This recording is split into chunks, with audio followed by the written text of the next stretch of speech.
Kidnap and murder ಕೇಸ್ನಲ್ಲಿ Darshan gang arrest ಆಗಿರೋ ಬೆನ್ನಲ್ಲೇ ಇದೀಗ ಮತ್ತೊಬ್ಬ ಖ್ಯಾತ ಹಾಸ್ಯ ಕಲಾವಿದನಿಗೆ ಢವ ಢವ ಶುರುವಾಗಿದೆ. ಯಾರದು ಮತ್ತು ಯಾಕೆ ನೋಡ್ತಾ ಹೋಗೋಣ.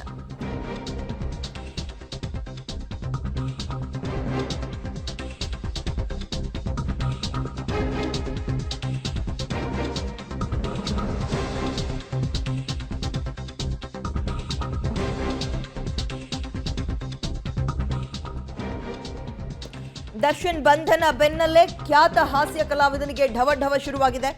ಹತ್ಯೆ ದಿನ ಪಾರ್ಟಿಯಲ್ಲಿದ್ದ ಆ ಹಾಸ್ಯ ನಟ, ಸ್ಯಾಂಡಲ್ವುಡ್ನ ಹಾಸ್ಯ ನಟ, ಶನಿವಾರ ಮಧ್ಯಾಹ್ನದಿಂದ ಸ್ಟೋನಿ ಬ್ರೂಕ್ನಲ್ಲಿ ಆ ಗ್ಯಾಂಗ್, ಇಡೀ ದರ್ಶನ್ ಗ್ಯಾಂಗ್ ಪಾರ್ಟಿ ಮಾಡ್ತಾ ಇತ್ತು. ಇದೀಗ ಈ ವೇಳೆ ದರ್ಶನ್ ಜೊತೆ ಪಾರ್ಟಿಯಲ್ಲೇ ಆ ಸ್ಟಾರ್ ಕಾಮಿಡಿ ನಟ ಇದ್ರು. ಯಾವುದೇ ಕ್ಷಣದಲ್ಲಿ ಬೇಕಾದರೂ ಆ ನಟನನ್ನ ಪೊಲೀಸರು ಸಂಪರ್ಕ ಮಾಡುವಂತಹ ಸಾಧ್ಯತೆ ಇದೆ, ಸಾಕ್ಷಿಯಾಗಿ ಪರಿಗಣಿಸುವಂತಹ ಸಾಧ್ಯತೆ ಇದೆ.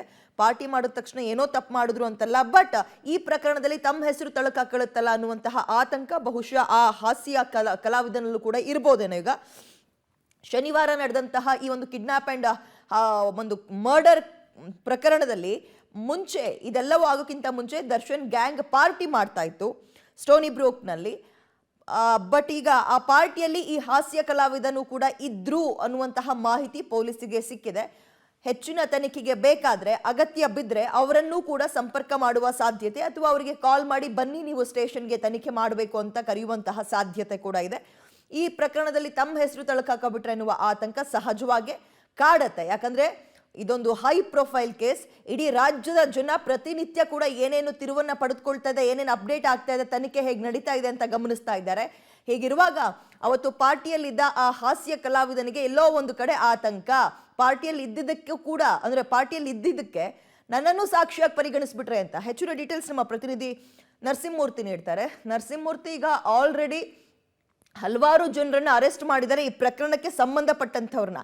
ಬಟ್ ಪಾರ್ಟಿಗೂ ಇದಕ್ಕೂ ಸಂಬಂಧ ಇದೆ ಅಂತ ಎಲ್ಲರೂ ತಿಳ್ಕೊಂಡು ಸಾಕ್ಷಿಯಾಗಿ ಪರಿಗಣಿಸೋಕೆ ಯಾರೆಲ್ಲ ಪಾರ್ಟಿಯಲ್ಲಿ ನೆರೆದಿದ್ರು ಅವರೆಲ್ಲರನ್ನೂ ಕೂಡ ಕರೆಸ್ಬೋದಾ, ವಿಚಾರಣೆ ನಡೆಸಬಹುದಾ? ಡೀಟೇಲ್ಸ್ ಕೊಡೋದಾದ್ರೆ.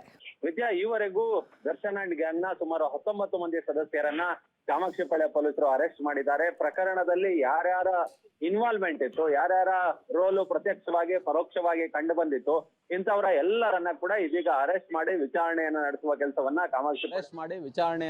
ಕೆಲಸವನ್ನ ಕಾಮಾಕ್ಷಿಪಾಳ್ಯ ಪೊಲೀಸರು, ವಿಜಯನಗರ ಸಬ್ ಡಿವಿಷನ್ ನ ಪೊಲೀಸರು ಮಾಡ್ತಿದ್ದಾರೆ.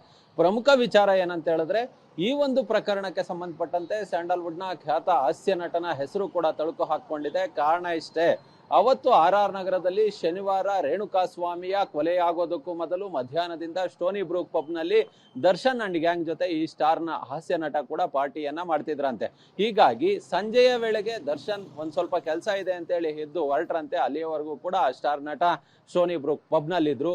ಈ ಹಿನ್ನೆಲೆಯಲ್ಲಿ ಒಂದಷ್ಟು ಆತನಿಗೆ ಈ ಪ್ರಕರಣ ಸಂಬಂಧ ರೇಣುಕಾಸ್ವಾಮಿಯನ್ನ ಕಿಡ್ನಾಪ್ ಮಾಡಿ ಕರ್ತಂದಿರೋದು, ಮತ್ತೆ ಈತನಿಗೆ ಹೊಡಿಬೇಕು, ಬಡಿಬೇಕು, ಕೊಲೆ ಮಾಡಬೇಕು ಅನ್ನೋ ಇವ್ರ ಇಂಟೆನ್ಷನ್ ಏನಿತ್ತು, ಇದೆಲ್ಲವನ್ನ ಏನಾದ್ರೂ ಆ ಪಬ್ನಲ್ಲಿ ಇವರ ಪಾರ್ಟಿಯ ವೇಳೆ ಮಾತುಕತೆಯನ್ನ ಆಡಿದ್ರ ಅನ್ನೋ ಮಟ್ಟಿಗೆ ಒಂದಷ್ಟು ಮಾಹಿತಿಯನ್ನ ಪಡೆದುಕೊಳ್ಬೇಕಾಗಿದೆ. ಹೀಗಾಗಿ ಆ ಸ್ಟಾರ್ ಸ್ಯಾಂಡಲ್ವುಡ್ ನ ಹಾಸ್ಯ ನಟನಿಗೆ ಒಂದು ನೋಟಿಸ್ ಅನ್ನ ಕೊಟ್ಟು ವಿಚಾರಣೆಗೆ ಕರೆಸಬೇಕು ಅನ್ನೋ ನಿಟ್ಟಿನಲ್ಲಿ ಪೊಲೀಸರು ಚಿಂತನೆಯನ್ನ ಮಾಡ್ತಿದ್ದಾರೆ. ಹೀಗಾಗಿ ಹಿರಿಯ ಅಧಿಕಾರಿಗಳಿಂದ ಈ ಬಗ್ಗೆ ಸಲಹೆಯನ್ನ ಕೂಡ ಪಡ್ಕೊಂಡಿದ್ದಾರೆ. ಯಾಕಂತ ಹೇಳಿದ್ರೆ, ಆತನಿಗೆ ನೋಟಿಸ್ ಕೊಟ್ಟು ಕರ್ತಂದ್ರೆ ಅಟ್ಲೀಸ್ಟ್ ಯಾವಾಗಿಂದ ಪಾರ್ಟಿ ನಡೀತಿತ್ತು, ಮತ್ತೆ ಪಾರ್ಟಿಯಲ್ಲಿ ಯಾವೆಲ್ಲ ವಿಚಾರಗಳು ಪ್ರಮುಖವಾಗಿ ಚರ್ಚೆ ಆದವು, ರೇಣುಕಾಸ್ವಾಮಿಯನ್ನ ಕಿಡ್ನಾಪ್ ಮಾಡಿ ಕರೆತಂದದ್ರ ಬಗ್ಗೆ ಚರ್ಚೆ ಆಯ್ತಾ, ಮತ್ತೆ ಹೊಡಿಬೇಕು, ಬಡಿಬೇಕು, ಎಲ್ಲಿಟ್ಟಿದ್ವಿ ಇದ್ರ ಬಗ್ಗೆ ಎಲ್ಲ ಚರ್ಚೆ ಆಯ್ತಾ, ಬೇರೆ ಬೇರೆಯವರು ಯಾರಿದ್ರು, ಈ ಎಲ್ಲಾ ವಿಚಾರಗಳು ಕೂಡ ಅವತ್ತು ಪಾರ್ಟಿಯಲ್ಲಿ ಯಾರ್ಯಾರಿದ್ರು, ಏನೇನು ಚರ್ಚೆ ಆಯ್ತು ಅನ್ನೋದು ಕೂಡ ಇವರ ವಿಚಾರಣೆ ವೇಳೆ ಒಂದಷ್ಟು ಹೊರಗೆ ಬರಬಹುದು ಅನ್ನೋ ಹಿನ್ನೆಲೆಯಲ್ಲಿ ಪೊಲೀಸರು ಇದೀಗ ನೋಟಿಸ್ ಕೊಟ್ಟು ವಿಚಾರಣೆಗೆ ಕರೆಯೋದಕ್ಕೆ ಸಿದ್ಧತೆಯನ್ನ ಮಾಡ್ಕೊಂಡಿದ್ದಾರೆ. ವಿದ್ಯಾ.